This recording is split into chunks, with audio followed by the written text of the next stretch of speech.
Salut. The news on Wells Radio 89.3 FM.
Hello and good afternoon. Here is the world news at noon on Wells Radio 89.3 FM, your preferred wholesome radio.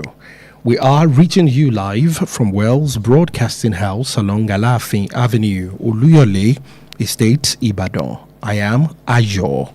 Emmanuel-Ojo. First, the headlines. Lassa fever kills 214 as fatality rate rises to 25%, says NCDC report. Troops close in on kidnappers' hideout of Oriri abductors. Ethiopian Prime Minister party sweeps parliamentary votes. In the United Kingdom, Keir Starmer resigns as Prime Minister and leader of Labour Party.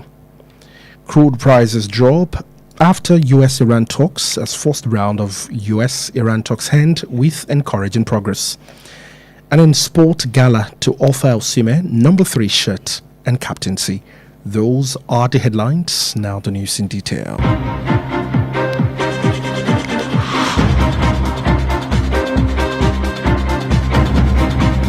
And now we begin in Nigeria, where the Nigeria Center for Disease Control and Prevention has revealed that Lassa fever has claimed 214 lives in Nigeria, with the case fatality rate rising to 25%.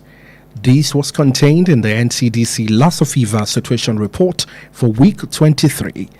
The agency said the fatality rate represents a sharp increase from the 18.9% recorded during the same period in 2025. It added that both suspected and confirmed cases have also increased compared to the corresponding period last year.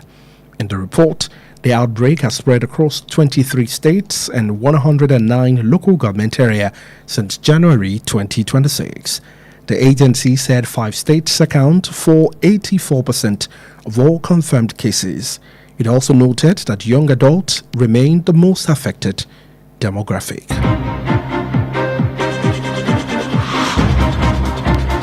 And on to security-related stories in Oyo State. Fresh details have emerged on intensive effort by the authorities to rescue the 39 abducted school children and 7 teachers from Esiele, Yawota, and Alausa community in Oriri local government area of Oyo State.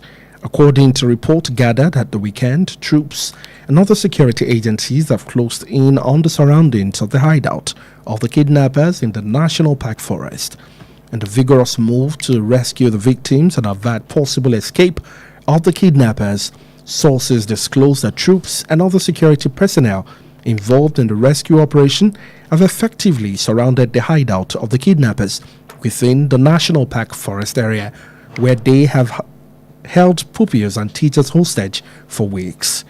Recall that school children and their teachers were on the 15th of June kidnapped when the kidnappers invaded Baptist Nursery and Primary School in Yawota, as well as 2 other schools in Isiele.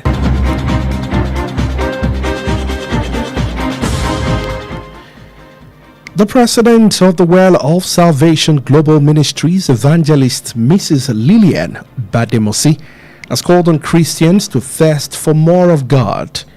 deepen their knowledge of Him, and remain diligent in their work of faith and service. She delivered the message through the Vice President, Pastor Chuks Nwachukwu, during the 31st anniversary celebration of the Well of Salvation Global Ministries with the theme That I May Know Him, held over the weekend at Christ Ambassadors International College, Oloyede State, Ibadan. Evangelist Mrs. Lillian Badimosi emphasized that a stronger relationship with God remains key to spiritual growth and steadfastness in Christ and Christian living. We want to thank God for all that He has done in the Well of Salvation Global Ministries. I want to thank God for the said person, that's our mommy, the president of Well of Salvation Global Ministries. For 31 years, God has been faithful. The missionaries on the field, churches planted in Nigeria and other nations of the world, particularly in Africa. The 31st anniversary, the Lord led her to give us a theme that I may know Him. And no matter the level you are, you need to know God. It's only when you know God that you do His work better. Calls for intimacy. Whether you're a missionary in the field, the work here encompasses across the field: educational missions, medical missions, media missions, and the evangelical. Guest preachers and the new coordinator of Elect Ladies in Ogun State chapter, Mrs. Victoria Emmanuel-Ojo, also stressed the importance of spiritual development, urging believers to pursue a closer work with God in order to grow in faith and purpose. My name is Pastor Emmanuel-Ojo. I'm the lead pastor of the Glorious Christian Assembly. What we are looking at in this convention has been that you may know Him, which is just an individualistic desire that no one can compromise. It's an intentional journey that someone embarks on with the Lord. Leave the realm of the ordinary and go into the extraordinary. The extent to which you make room for God is the extent to which it will fill you up. My name is Pastor Mrs. Tundu Balogun from Rivers of Lord Church Ibadan. The word that I may know Him in Philippians 3:10. Knowing Jesus humbles you. Knowing Jesus empowers you. Knowing Jesus changes the trajectory of your life. Knowing Jesus is knowing light. So you become the light and you carry the light around. So carrying the light, you carry life. Mrs. Victoria Emmanuel-Ojo, the coordinator of EELF Ladies Fellowship Abeokuta Center. I'm highly impacted. God really spoke. The degree that you obey Him, that's the degree you are going to know the Lord. And it gives me a challenge that the more I obey the Lord, the more I will know Him, the more I will grow spiritually. The conference highlighted over 3 decades of the ministry's commitment to Christian service and outreach.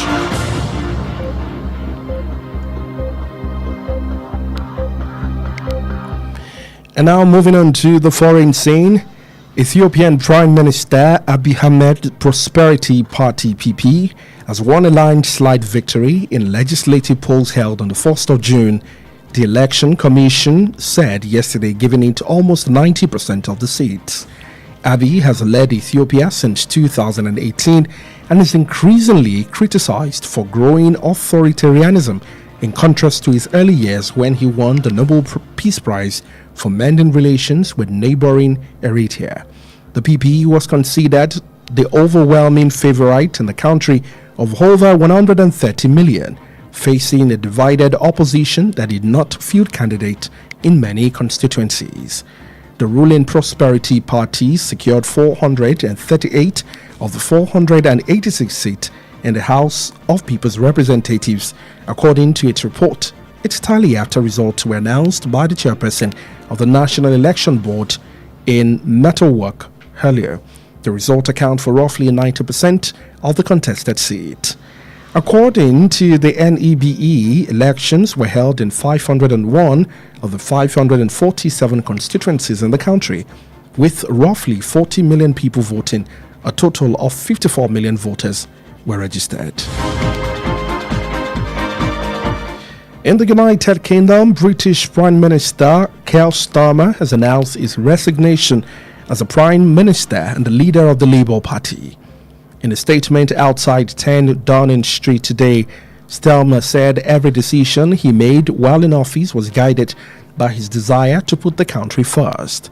He pledged his support to whoever succeed him, promising to ensure an orderly transfer of power and to offer his full backing to the next Prime Minister.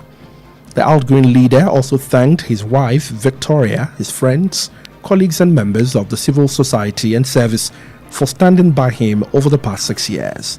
Meanwhile, the former Labour figure, Andy Braham, who is being tipped as a possible successor, is expected in Westminster today to be sworn in as a member of parliament for Macclesfield following his election victory last week. Stelmer has directed the Labour Party's National Executive Committee to begin the leadership process, with nominations opening on the 9th of July and the election expected to be concluded before Parliament's summer recess. However, he will remain in office as the Prime Minister until a new Labour leader is chosen and formally takes over before Parliament reconvenes in September. If you're just joining us, this is the World News at noon on Wells Radio 89.3 FM. Moving on, oil prices fell today on optimism over the United States and Iran talks, with mediators flagging a roadmap to a final agreement while equities were mixed. After a meeting planned for Friday was cancelled owing to the fighting between Israel and Hezbollah, the negotiations finally got underway yesterday in Switzerland, with teams led by the United States Vice President J.D. Vance, and Iran's Mohammed Ghalibaf. Traders remain in buoyant mood after news that the two foes had paused their conflict, which had sent energy costs soaring and stoked inflation, sending shivers through the global economy. Meanwhile, mediators from Qatar and Pakistan said the first round of negotiations between the two countries to reach a final deal to end the war has ended up with encouraging process. In a joint statement early today, Qatar and Pakistan said that a high-level committee had agreed to a roadmap towards reaching a final deal within 60 days. Iran's Foreign Minister Sayed Arakchi said there had been major progress towards ending the conflict in Lebanon. The Memorandum of Understanding, signed last week includes a commitment to ending the fighting on all fronts, including Lebanon, and the reopening of the Strait of Hormuz. And finally, in the ever-exciting world of sport, Galatasaray are set to offer Victor Osimhen the iconic number 9 jersey as part of carefully constructed plan to convince the Super Eagles striker to remain in Istanbul and reject interest from some Europe's biggest clubs ahead of the 2026 and 2027 season. The Nigerian forward has been wearing the number 45 shirt at Galatasaray since his arrival from Napoli because Argentina forward Mario Cardi has occupied the number 9 jersey throughout their time together at the club. With Cardi expected to depart this summer after his contract expires at the end of June, the shirt is set to become available, and the Turkish champions intended to hand it directly to Osimhen as a statement of his primacy at the club. The 27-year-old has emerged as the priority target for Manchester United manager Michael Carrick, who is seeking a proven goal scorer to lead the line as the club prepares to return to UEFA Champions League. Arsenal, Real Madrid, Barcelona, Atletico Madrid and Chelsea have been credited with interest. And that's it on the World News afternoon. Before we end the news, here are the highlights. The Nigeria Center for Disease Control and Prevention has revealed that Lassa fever has claimed 214 lives in Nigeria, with the case fatality rate rising to 25%. In Oyo State, we brought you a report that fresh details have emerged on the intensive effort by the authorities to rescue the 39 abducted school children and 7 teachers from Esiele, Yawota, and Alausa community in Orire, local government area of Oyo State. And on the foreign scene, Ethiopian Prime Minister Abiy Ahmed's Prosperity Party (PP) won a landslide victory in legislative polls held on the 1st of June, the Election Commission said yesterday, giving it almost 90% of the seats.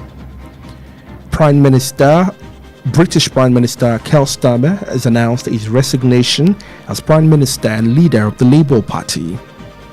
Oil prices fell today on optimism over United States and Iran talks, with mediators flagging a roadmap to a final agreement, while equities were mixed. And finally, in sports, Galatasaray is set to offer Victor Osimhen the iconic number 9 jersey as part of a carefully constructed plan to convince the Super Eagles striker to remain in Istanbul and reject interest from some of Europe's biggest club ahead of the 2026 and 2027 season. The bulletin was compiled and edited by Emmanuel-Ojo. Stay connected with us on all our social media platforms at Wells Radio 893. Also, like us on our Facebook page at Wells Radio 893 FM fan page. You can also listen live on our website www.wellsradio893.com. Also call or WhatsApp Wells Radio Newsroom on 0916 893 2000 0916 893 2000 for any eyewitness account. Up next is IROYIN AGBAYE with Adedamola. Oloyede. I am Ayo Emmanuel-Ojo. Thank you for listening. Good afternoon. God bless you.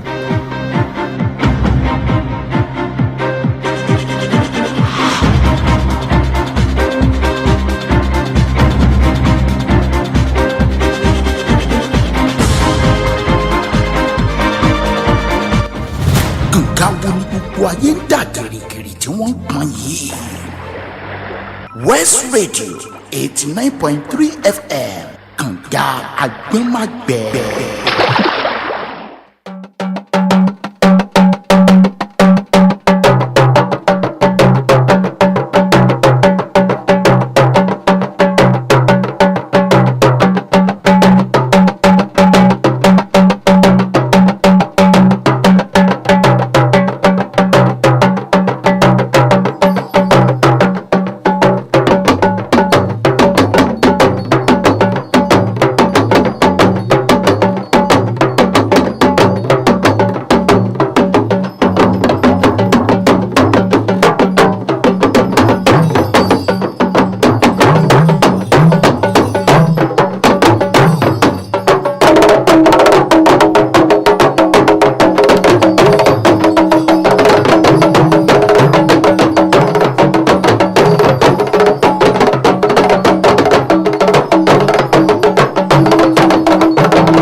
Ẹ̀kásán àsìkò iṣẹ́ látàárọ̀.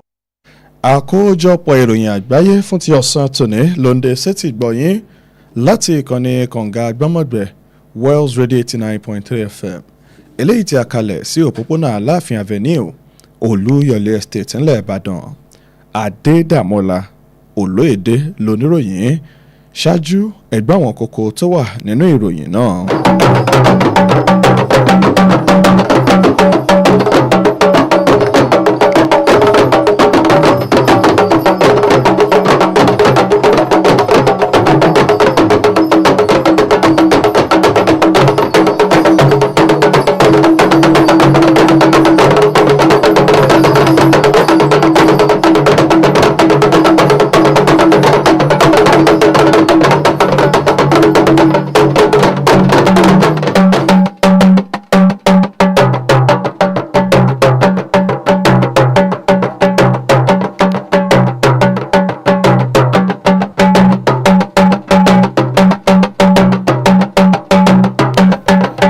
Àrùn lọ́sà ní pé ó ti gba ẹ̀mí àwọn èèyàn tí wọ́n lé ní igba pẹ̀lú bí àkọọ́lẹ̀ àwọn tó ti gbẹ́mìí látàrí àrùn náà ṣe wọ ìdá 25.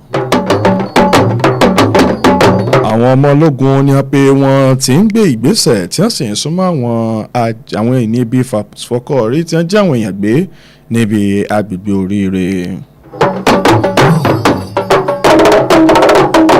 Alákòóso ilẹ̀ Ethiopia òní pé ẹgbẹ́ rẹ̀ òní ti láǹfààní àti kó ọ̀pọ̀ nínú ètò ìdìbò eléyìí tó wáyé nílé ìgbìmọ̀ aṣòfin ilẹ̀ náà. Keir Starmer akọ̀wé fi ipò sílẹ̀ gẹ́gẹ́ bí alákòóso àgbà àti adarí ẹgbẹ́ Labour. owó epo ní apẹ́ ó ti já wálẹ̀ báyìí lẹ́yìn ìjíròrò ilẹ̀ Amẹ́ríkà àti ilẹ̀ Iran eléyìí tí iṣẹ́ àkọ́kọ́ rẹ̀ ń láǹfààní àti máa fojú tẹ́ ẹ̀kọ́ rẹ̀ ń ṣojú mímu. nínú ìròyìn eré ìdárayá ikọ̀ Galatasaray ṣetán láti fi aṣọ eléyìí tí òǹkà ẹ̀yìn rẹ̀ jẹ́ èyí kẹsàn-án fún Osimhen àti ètò Balógun lórí pápá. ní báyìí ìròyìn ọ̀hún rèé lẹ́kùnrẹ́rẹ́.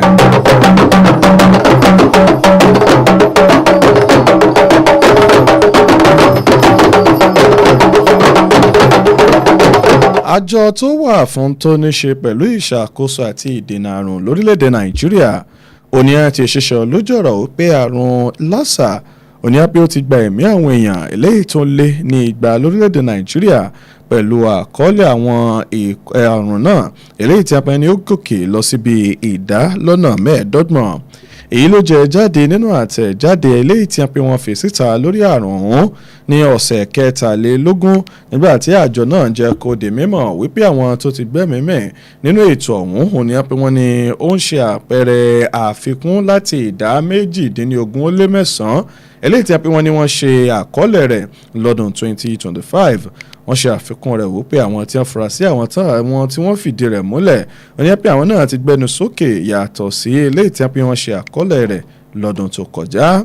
nínú ìròyìn tán fi síta ìbẹ́sílẹ̀ àrùn náà wọ́n ní pé ó ti tàn káàkiri àwọn ìjọba ìpínlẹ̀ 23 tó fi mọ́ àwọn ìjọba ìbílẹ̀ eléyìí tí wọ́n pe ó dín 99 láti oṣù kínní ọdún tí a wà yìí.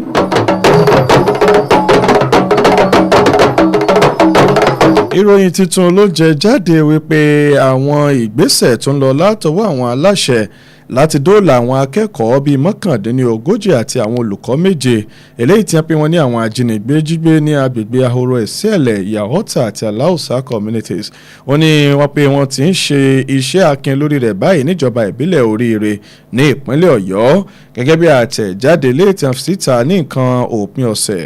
àwọn ọmọ ológun ní ó ṣàlàyé wípé ìgbésẹ̀ akin ló ń lọ pẹ̀lú bí wọ́n ti ṣe ń ṣe àkámọ́ àti ìdí àwọn ọ̀nà àbáyọ léè tí wọ́n lè gbà jáde fáwọn ajínigbé náà níbi tí wọ́n pé wọ́n ní àbá sí pẹ̀lú àwọn ìgbésẹ̀ láti rí pé wọ́n dóòlà àwọn èèyàn wọ̀nyí láìpẹ́ láì jìnnà. ìròyìn ṣíṣọ lójú ẹ̀ pa àwọn ọmọ ológun àti àwọn ẹ̀ṣọ́ aláàbò míì eléyìí tí wọ́n pé wọ́n lọ́wọ́ nínú iṣẹ́ ìdóòlà náà wọ́n ní pé wọ́n ti yí gbogbo agbègbè ọ̀hún tó jẹ́ ti àwọn agbésùmọ̀mí ọ̀hún ká nínú igbó kejì tán wà níbi tí wọ́n kó àwọn olùkọ́ àti àwọn akẹ́kọ̀ọ́ lọ náà lọ fún bíi ọ̀sẹ̀ bíi mélòó kan sásìkò yìí. ìròyìn fi ìdí rẹ̀ múlẹ̀ bẹ́ẹ̀ ò bá gbàgbé wípé àwọn akẹ́kọ̀ọ́ àti àwọn olùkọ́ wọ́n ní pé wọ́n jí gbé lọ́jọ́ 15 oṣù kẹfà nígbà tí lóṣù karùn-ún nígbà tí wọ́n pé àwọn ajínigbé náà tí wọ́n ṣe àbẹ̀wò sí ilé ẹ̀kọ́ ti alákọ̀ọ́bẹ̀rẹ̀ Baptist tí wọ́n ní agbègbè Yàwọ́tà àti àwọn ilé ẹ̀kọ́ méjì mìíràn ní agbègbè Ẹ̀síẹ̀lẹ̀.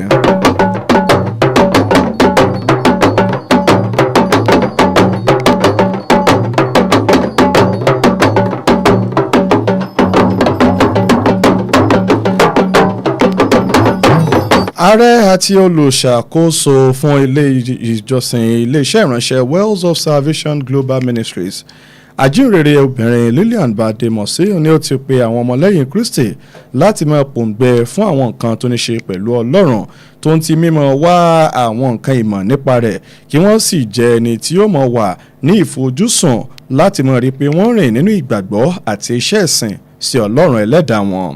ó sọ̀rọ̀ yìí nípasẹ̀ ẹni tí ṣe igbákejì rẹ̀ ìyẹn olùṣọ́ àgùntàn Chuks Nwachukwu lásìkò ètò ayẹyẹ ti ọdún kọkànlélọ́gbọ̀n iléeṣẹ́ ìránṣẹ́ náà ìyẹn Wells of Salvation Global Ministries pẹ̀lú àkòrí wípé kí n lè mọ̀ ọ́ sí i eléyìí tí a fi hàn ṣe ní nǹkan òpin ọ̀sẹ̀ tí ó kọjá yìí ní gbọ̀ngàn ilé ẹ̀kọ́ ti Christ Ambassador International College eléyìí tó ń bẹ ní agbègbè Olúyọ̀lé Estate nílùú Ìbàdàn. àjíǹrere abìnrin Bádémọ̀sí ló ṣe àtẹnumọ́ wípé ìbáṣepọ̀ tó dánmọ́rán pẹ̀lú Ọlọ́run ló jẹ́ ọ̀nà kan pàtó fún ìdàgbàsókè nípasẹ̀ ẹ̀mí àti jíjẹ́ ọmọlẹ́yìn Kristi tó ń ti gbígbé ìgbé ayé eléyìí tí Ọlọ́run retí lọ́wọ́ kó wá wá. ẹni tí í ṣe olùbánisọ̀rọ̀ níbi ètò náà tó jẹ́ alákòóso tuntun fún ẹgbẹ́ ti Elect Ladies ẹ̀ka ti ìpínlẹ̀ Ògùn abilékọ Victoria Olúbùnmi-Òjó òun ló ṣe àtẹnumọ́ pàtàkì àwọn nǹkan ìdàgbàsókè lásìkò ètò ọ̀hún nígbà tó sì ń rọ àwọn olùjọ́sìn àti àwọn onígbàgbọ́ láti rí i pé wọ́n ń fojú sun àti ní ìbáṣepọ̀ tó dánmọ́rán láàrin àwọn àti Ọlọ́run ní ọ̀nà àti mú kí ìdàgbàsókè kó lè dé bá ìgbàgbọ́ wọn àti àfojúsùn wọn. Ìpàgọ́ náà ní pé wọ́n ní ó ti bẹ̀rẹ̀ láti bí 30 ọdún sẹ́yìn pẹ̀lú bí ilé-iṣẹ́ ìránṣẹ́ náà ṣe wà ní ìfarajìn sí àwọn ètò ìkànsíra ẹni lágbọn tàwọn ọmọlẹ́yìn Kristi àti ìtọ́jú fún àwọn èèyàn káàkiri.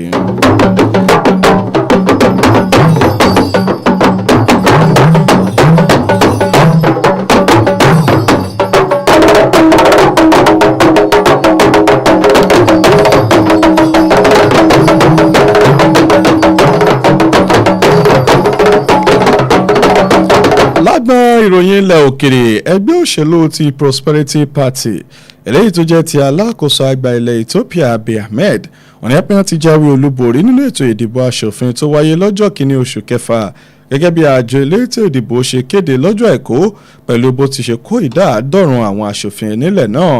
Abiy Ahmed tó ń darí Ethiopia látọdún 2018 ó ní pé wọ́n ní ó bẹ ọ̀pọ̀ àwọn ènìyàn ó ní pé àwọn ìpìyàn kọminú bí ó ń fi ìṣàkóso àpàṣẹ hàn lórílẹ̀‐èdè ọ̀hún èyí tó yàtọ̀ sí ìbẹ̀rẹ̀ ìjọba rẹ̀ nígbà tó gba àmì ẹ̀yẹ fún àlàáfíà lẹ́yìn tó tún àjọṣe ilẹ̀ Ethiopia ṣe pẹ̀lú orílẹ̀‐èdè Eritrea eléyìí tí wọ́n jọ fẹ́ gbẹ́kẹ̀gbẹ́.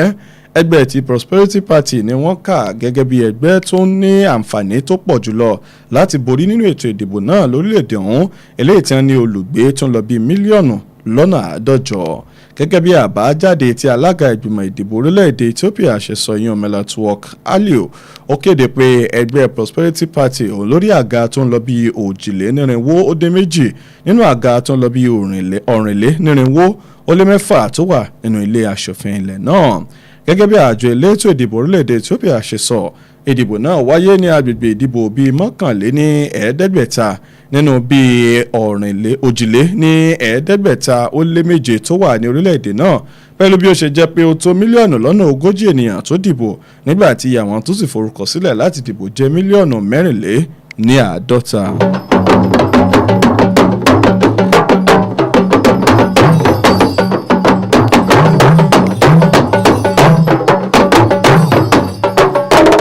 Alákòóso àgbà ilẹ̀ Gẹ̀ẹ́sì Keir Starmer ti fi ipò rẹ̀ gẹ́gẹ́ bí alákòóso orílẹ̀-èdè ọ̀hún àti adarí ẹgbẹ́ òṣèlú Labour sílẹ̀ lásìkò tá a wà yìí.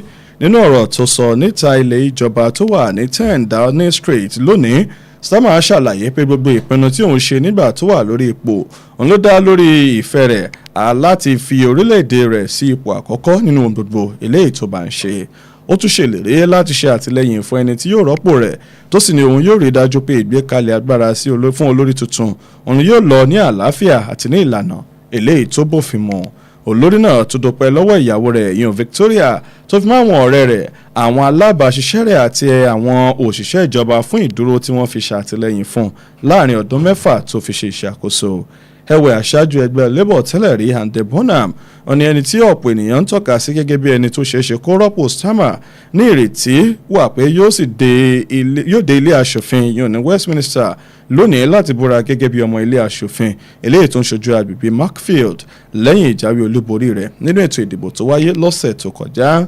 Starmer ti pàṣẹ fún ìgbìmọ̀ alákòóso ẹgbẹ́ Labour láti bẹ̀rẹ̀ ìlànà yíyan adarí tuntun pẹ̀lú pé ìforúkọsílẹ̀ àwọn olùdíje yóò bẹ̀rẹ̀ lọ́jọ́ 9 oṣù keje tí a sì ní ìrètí pé ìdìbò náà yóò parí kí ilé aṣòfin tó lọ sí ìsinmi rẹ̀. Síbẹ̀ Starmer yóò sì wà gẹ́gẹ́ bí alákòóso àgbà títí di àsìkò tí adarí tuntun tí ẹgbẹ́ Labour yóò yàn tí wọ́n fi yan ẹlòmíràn tí yóò sì gba ipò náà lọ́wọ́ rẹ̀ ní ọ̀nà tó bófin mu kí ilé aṣòfin tó tún jókòó padà lóṣù kẹsàn-án.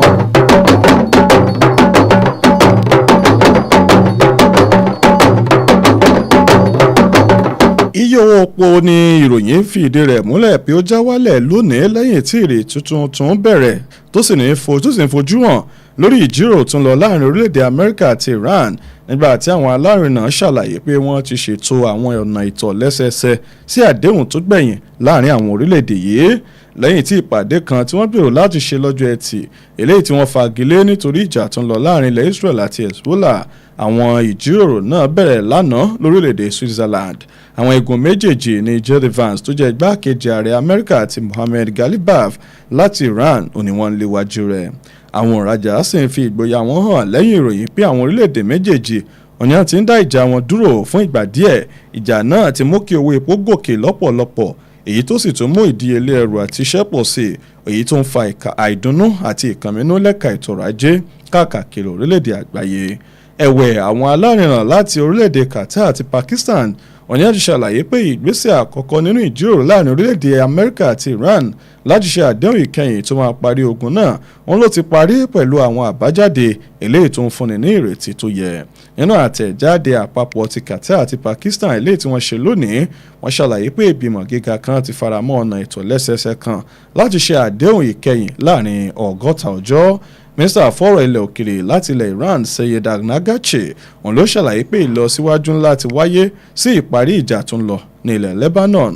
ó tún ṣàlàyé pé ìwé àdéhùn ìgbọ́ra-ẹni-yé eléyìí tí wọ́n fọwọ́ sí lọ́sẹ̀ tó kọjá ó ní ìrètí láti fòpin sí ìjà láwọn ojú ogun pẹ̀lú ti Lebanon àti láti tún ṣí ojú omi ìrìn àjò ọkọ̀ ojú omi tí a mọ̀ sí Strait of Hormuz sílẹ̀ fún ìṣòwò àti ìrìn àjò.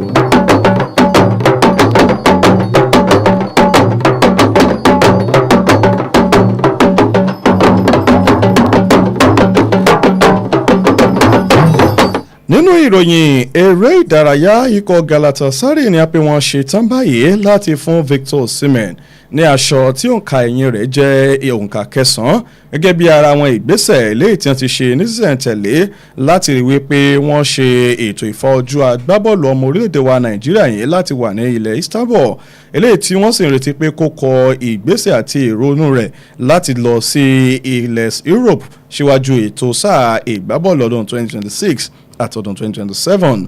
àgbà ọ̀wọ́ iwájú ọmọ orílẹ̀-èdè wa Nàìjíríà wọ́n ní pé ó ń wọ aṣọ tí òǹkà ẹ̀yìn rẹ̀ jẹ́ ìkarùndínláàádọ́ta nínú ikọ̀ Galatasaray látìgbà tó ti dé tó sì kúrò nílẹ̀ Napoli látàrí pé ọmọ ilẹ̀ Argentina yìí tó wà lọ́wọ́ iwájú Mauro Icardi wọ́n ní pé wọ́n ní òun ní wọ aṣọ tí òǹkà ẹ̀yìn rẹ̀ jẹ́ òǹkà 9 lásìkò ìgbà tí àwọn méjèèjì fi wà nínú ẹgbẹ́ náà pẹ̀lú bí Icardi ṣe ń retí àti kúrò nínú ẹgbẹ́ náà lẹ́yìn tí àdéhùn rẹ̀ tẹnubodò ní ìparí oṣù tá a wà yìí wọ́n pe aṣọ náà òun ní pé ó ṣeé ṣe o kó jẹ́ eléyìí tí ó wà nílẹ̀ tó sì jẹ́ pé Osimhen ní ó láǹfààní àti tẹ́wọ́ gba aṣọ náà lásìkò yìí ẹni ọdún 17 náà òun ní pé ó ti jáwé òun ní pé ó ti fojú hàn báyìí gẹ́gẹ́ bí ẹni tí àwọn ikọ̀ Manchester United yan agbábọ́ọ̀lù rẹ̀ yan akọ́nimọ̀ọ́gbá rẹ̀ Michael Carrick ń wojú fún láti pè eléyìí tí wọ́n pe ó sì ṣeéṣe kó láǹfààní àti máa tàrí lọ síbẹ̀ wọ́n pe ikọ̀ Arsenal, Real Madrid, Barcelona, Atletico Madrid àti Chelsea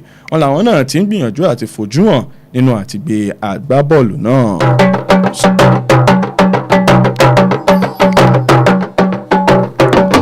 àkójọpọ̀ ìròyìn àgbáyé fún ti ọ̀sán tòní kò ní jù báyìí lọ ṣùgbọ́n kí a tó mọ̀lẹ̀ jẹ́ ká bójú àwọn kókó tó wà nínú ìròyìn náà.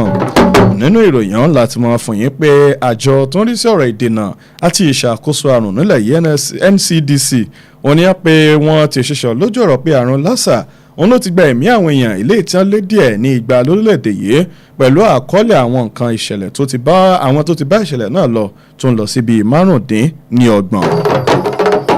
ìròyìn tuntun tó ń fojú hàn ló ṣàpá tẹnujẹ́wọ́ pé ìgbésẹ̀ àwọn aláṣẹ láti dóòlà àwọn akẹ́kọ̀ọ́ àtàwọn olùkọ́ tí wọ́n jí gbé láwọn agbègbè 3 ọ̀tọ̀ọ̀tọ̀ ní ìjọba ìbílẹ̀ Oríire òní pé ó ń tiẹ̀ sọ́wọ́ wájú lásìkò yìí.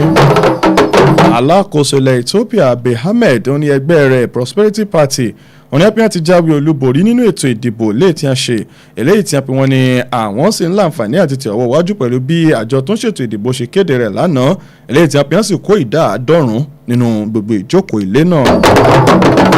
bákan náà nìròyìn fìdí rẹ̀ múlẹ̀ pé alákòóso àgbà ilẹ̀ ti Britico Keir Starmer wọn ló ti kéde ìfipò rẹ̀ sílẹ̀ gẹ́gẹ́ bí alákòóso àti adarí fún ẹgbẹ́ Labour. bẹ́ẹ̀ la mọ̀ fún yín pé owó epo ní pé ó já wọ́rẹ́lẹ̀ lónìí bí ìrètí ṣe ń fojú hàn látàrí ìjíròrò ilẹ̀ Amẹ́ríkà àti Iran pẹ̀lú bí àwọn olùbánisọ̀rọ̀ pọ̀ bílẹ̀ tí wọ́n ní wọ́n ń ṣàlàyé tí wọ́n sì ń mẹ́nuba ojú ọ̀nà tí wọ́n fẹ́ gbà láti fẹnu ọ̀rọ̀ kò láàrin àwọn orílẹ̀-èdè méjèèjì. nínú ìròyìn eré ìdárayá láti mọ̀ fún yín pé ikọ̀ Galatasaray ní ṣetán o láti fún Victor Osimhen ọmọ orílẹ̀-èdè wa Nàìjíríà ní aṣọ bọ́ọ̀lù ìkẹsàn-án eléyìí tí wọ́n pe yóò jẹ́ ara àwọn ìgbésẹ̀ tí wọ́n ti ṣe ní sísẹ̀ntẹ̀lé eléyìí tí wọ́n pe wọ́n ní wọ́n fẹ́ kí ó wà nínú ikọ̀ náà sọ́wọ́ iwájú sí dípò wípé yóò máa lọ sí orílẹ̀-èdè tilẹ̀ Europe. èyí lópin ìròyìn àgbáyé fún ti ọ̀sán tòní àkójọpọ̀ àti àtúntò ìròyìn ló wá látọwọ́ Kúnlé Olówù. ẹ má gbàgbé wípé ẹ lè darapọ̀ mọ́ aláwọn ojú òpó ayélujára wa gbogbo pẹ̀lú @Wells893 nígbà tẹ́ lè fẹ́ràn wa lójú òpó ayélujára Facebook wa pẹ̀lú @Wells893 FM fanpage. bákan náà lè lè gbọ́ àsọwọ́ ìwájú sí lójú ìpọ̀nà ti àgbáyé ti www.wells893.com lẹ́sì lè pè tàbí fi àtẹ̀jíṣẹ́ ṣọwọ́ sínú yàrá ìkóròyìnjọ ìkànnì kànga àgbọ́mọ̀gbẹ̀ Wells893.3 FM lórí ẹ̀rọ 0916-893-2000 lẹ́ẹ̀kan sí 0916-893-2000 fún àwọn ìṣẹ̀lẹ̀ eléyìí tó bá ṣojú ẹni. Adedamola Oloyede ló múrò iná wá sétí ìgbọ̀nyìn ẹ̀ ṣe tẹ́ ń gbọ́ ìkànnì kànga àgbọ́mọ̀gbẹ̀ Wells893 FM ẹ̀ máa yáṣẹ́ o.